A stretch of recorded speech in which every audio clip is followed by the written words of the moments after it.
الحمدللہ رب العالمین والصلاة والسلام علی سید المرسلین اما بعد فاعوذ باللہ من الشیطان الرجیم بسم اللہ الرحمن الرحیم۔ ہماری کسی بھی ویڈیو میں کوئی بھی ایک لفظ بھی آپ ایسا نہ پائیں گے جو اللہ تعالیٰ کے حکم اور اس کے نبی اکرم صلی اللہ علیہ وآلہ وسلم کی تعلیمات سے ہٹ کر ہو۔ آپ سے گزارش ہے ہماری ویڈیوز کو آگے شیئر کریں، ہو سکتا ہے یہ عمل آپ کی اور ہماری نجات کا سبب بنے، اور انہیں آخر تک دھیان سے سنیں، یقیناً آپ کی زندگی بدل جائے گی۔ بسم اللہ الرحمن الرحیم۔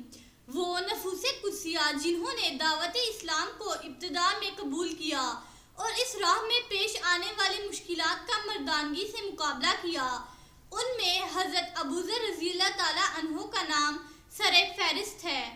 آپ کا نام جندب بن جنادہ تھا۔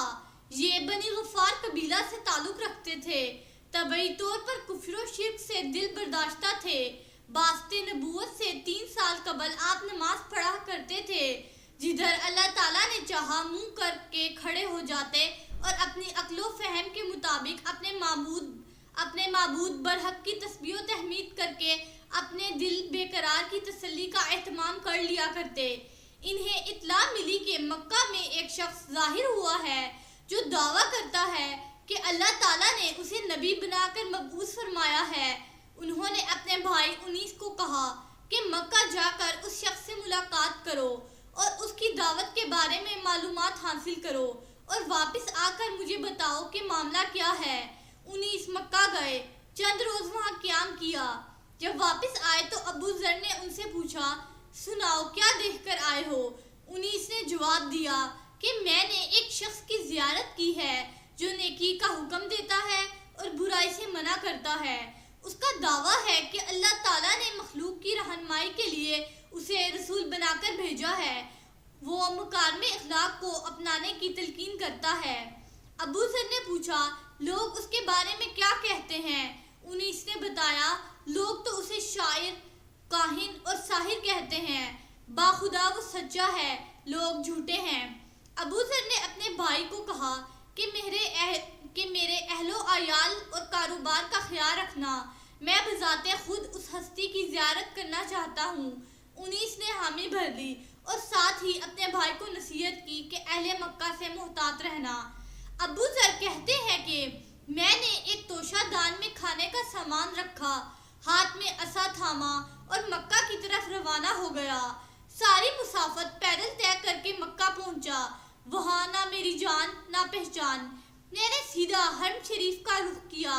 میں اس شخص کو نہیں جانتا تھا جس نے نبوت کا دعویٰ کیا تھا اور جس کی زیارت کا شوق کشاں مجھے یہاں لے آیا تھا، اور کسی سے حضور صلی اللہ علیہ وآلہ وسلم کے بارے میں پوچھنا بھی مناسب نہ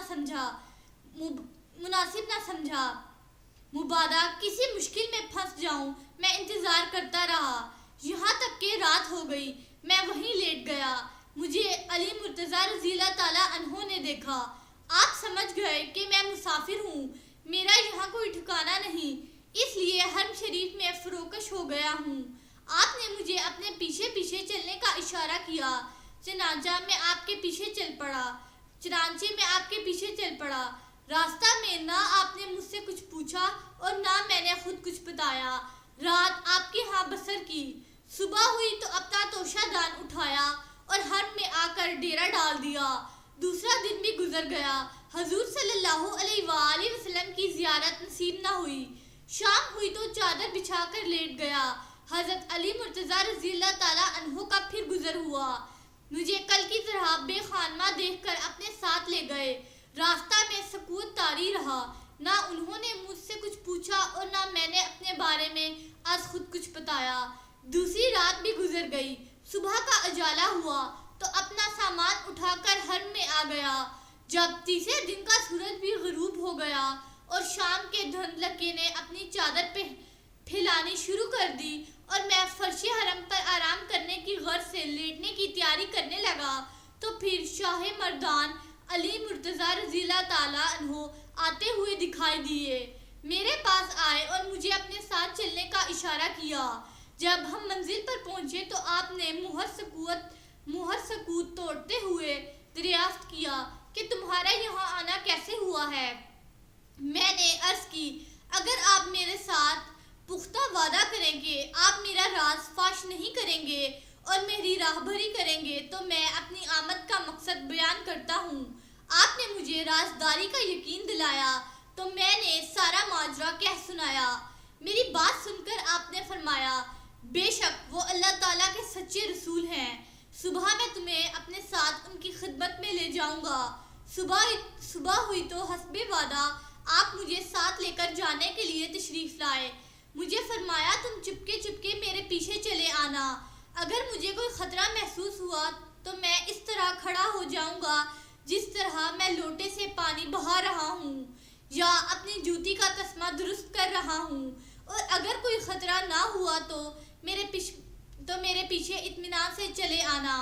حضرت ابوذر رضی اللہ تعالیٰ عنہ کہتے ہیں کہ حضرت سیدنا علی مرتضیٰ رضی اللہ تعالیٰ عنہ آگے آگے چلتے رہے، میں آہستہ آہستہ ان کے پیچھے پیچھے، چنانچہ آپ کی معیت میں میں حضور سرور کائنات صلی اللہ علیہ وآلہ وسلم کی بارگاہ میں حاضر ہوا۔ میں نے عرض کی یا رسول اللہ صلی اللہ علیہ وآلہ وسلم، میرے سامنے اسلام پیش فرمائیے۔ حضور پر نور صلی اللہ علیہ وآلہ وسلم نے بڑے دل نشین پیرایا میں اسلام کی حقیقت سے مجھے آگاہ کیا۔ حضور صلی اللہ علیہ وآلہ وسلم کی ہر بات میرے دل میں اترتی چلی گئی۔ جب حضور صلی اللہ علیہ وآلہ وسلم کا ارشاد اختتام پذیر ہوا تو میرا بخت خفتہ بیدار ہو چکا تھا، میرے تاریک دل میں ایمان کی نورانی شمع جگمگانے لگی تھی، شکوک و شبہات کا سارا غبار چھٹ گیا تھا۔ اسی وقت اور اسی جگہ حضور صلی اللہ علیہ وآلہ وسلم کے دست ہدایت بخش پر میں نے اسلام کی بیعت کی۔ حضور ابو بکر صدیق رضی اللہ تعالیٰ عنہ بھی خدمت اقدس میں حاضر تھے۔ انہوں نے درخواست کی کہ حضور صلی اللہ علیہ وآلہ وسلم اپنے جان نثار غلاموں سمیت آج رات میرے کلبہ زین میں میرے گھر رونق افروز ہوں اور کھانا تناول فرمائیں۔ حضور صلی اللہ علیہ وآلہ وسلم نے اپنے عاشق صادق کی اس درخواست کو قبول فرمایا۔ رات کا کھانا سرور کائنات صلی اللہ علیہ وآلہ وسلم حضرت ابوذر اور دیگر احباب کا شانہ صدیقی میں تناول فرمایا۔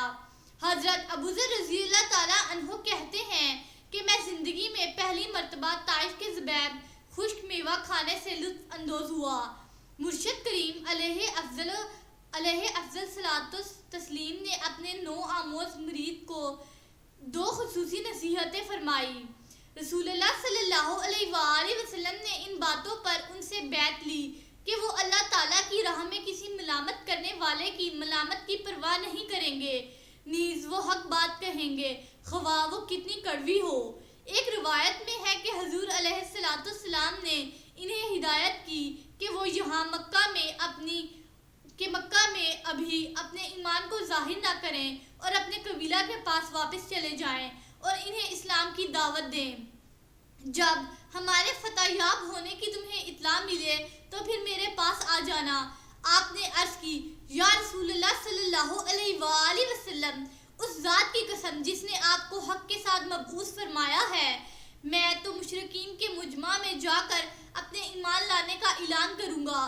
چنانچہ ایک روز جب قریش کے قبائل حرم شریف میں اپنی مجلسیں جما کر بیٹھے ہوئے تھے، حضرت ابوذر رضی اللہ تعالیٰ عنہ آئے اور پورے زور کے ساتھ اعلان کر دیا اشہد ان محمد رسول اللہ۔ حضرت ابوذر رضی اللہ تعالیٰ عنہ کہتے ہیں قریش یہ سن کر بھڑک اٹھے اور مجھ پر حلہ بول دیا۔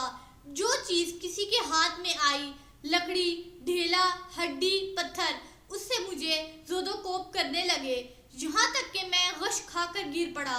اتنے میں حضرت عباس رضی اللہ تعالیٰ عنہ آ گئے۔ انہوں نے مجھے جھک کر دیکھا تو پہچان لیا اور انہیں جھڑکتے ہوئے کہا کم بختوں، یہ کیا کر رہے ہو؟ یہ قبیلہ غفار کا آدمی ہے جسے مار مار کر تم نے ادموا کر دیا ہے۔ تمہیں خبر نہیں کہ تمہارے تجارتی قافلوں کا راستہ ان کے علاقہ سے گزرتا ہے۔ تب ان لوگوں نے مجھے چھوڑا۔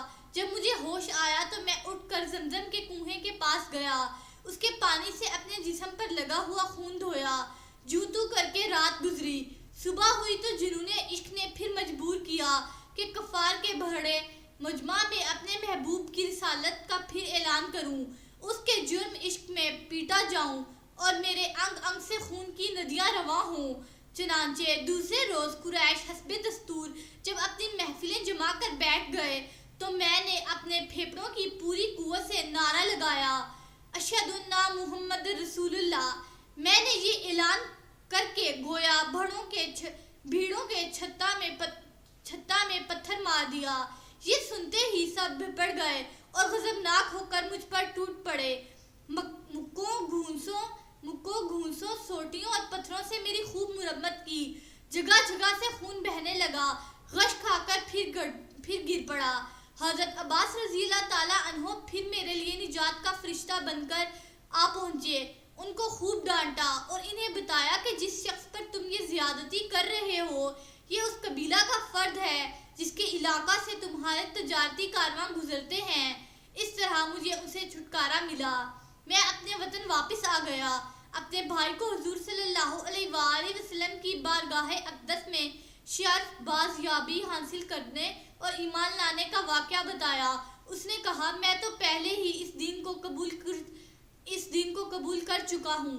دونوں بھائی اپنی والدہ کے پاس گئے، اسے حالات سے مطلع کیا۔ وہ نیک بخت خاتون بھی پہلے ایمان لانے پر آمادہ ہو چکی تھی۔ ان کی دعوت کی دیر تھی کہ انہوں نے اس دعوت کو قبول کرنے کا اعلان کر دیا۔ پھر حضرت ابوذر رضی اللہ تعالیٰ عنہ اپنے قبیلہ غفار کے پاس گئے، انہیں اس دین حنیف کو قبول کرنے کی تلقین کی۔ نصف قبیلہ نے اسی وقت اسلام قبول کر لیا، دوسرے لوگ نصف نے اس وقت اسلام قبول کرنے کا اعلان کیا جب سرکار دو عالم صلی اللہ علیہ وآلہ وسلم ہجرت کر کے مدینہ طیبہ رونق افروز ہو چکے تھے۔ مرشد کامل صلی اللہ علیہ وآلہ وسلم نے اپنے اس صداقت شعار نیاز مند کے بارے میں یہ ارشاد فرمایا، جن پر نیلگوں آسمان سایہ فگن ہے اور جنہیں گرد آلود زمین نے اٹھایا ہوا ہے، ان میں سے سب سے زیادہ سچا ابوذر ہے۔ بسم اللہ الرحمن الرحیم، صلی اللہ علی حبیبہ سیدنا محمد وآلہ وصحبہ وسلم۔ اس درود پاک کے بے شمار فوائد ہیں۔ اس درود پاک کو کثرت سے پڑھنے والے کو دین و دنیا میں کسی چیز کی کمی نہیں رہتی، سکون قلب کی دولت سے مالا مال ہو جاتا ہے، دشمن دوست بن جاتا ہے۔ اگر کوئی چاہے دل کی کدورت، کینہ، دل کا میل، بغض، حسد اور اخلاق رذیلہ دور ہو جائیں تو اس درود پاک کو کثرت سے پڑھیے۔ This درود has numerous benefits. There is no lack of anything in the religion and a word for reciters. Peace become rich with the wealth of the heart, and enemy becomes a friend. If anyone wants the darkness of heart, malice, anger, jealousy, dirt of heart, and ethical behavior get away. So recite this درود frequently. سیرت النبی صلی اللہ علیہ وآلہ وسلم کا یہ سلسلہ جاری رہے گا۔ حضرت محمد خاتم النبیین صلی اللہ علیہ وآلہ وسلم کی ذات طیبہ کا ہر ایک پہلو بیان کیا جائے گا۔ آپ سے گزارش ہے ہماری اور اپنی بھلائی کے لیے ہماری ان ویڈیوز کو دیکھتے رہیے۔ اللہ تعالی ہمارا اور آپ کا حامی و ناصر ہو۔ شکریہ۔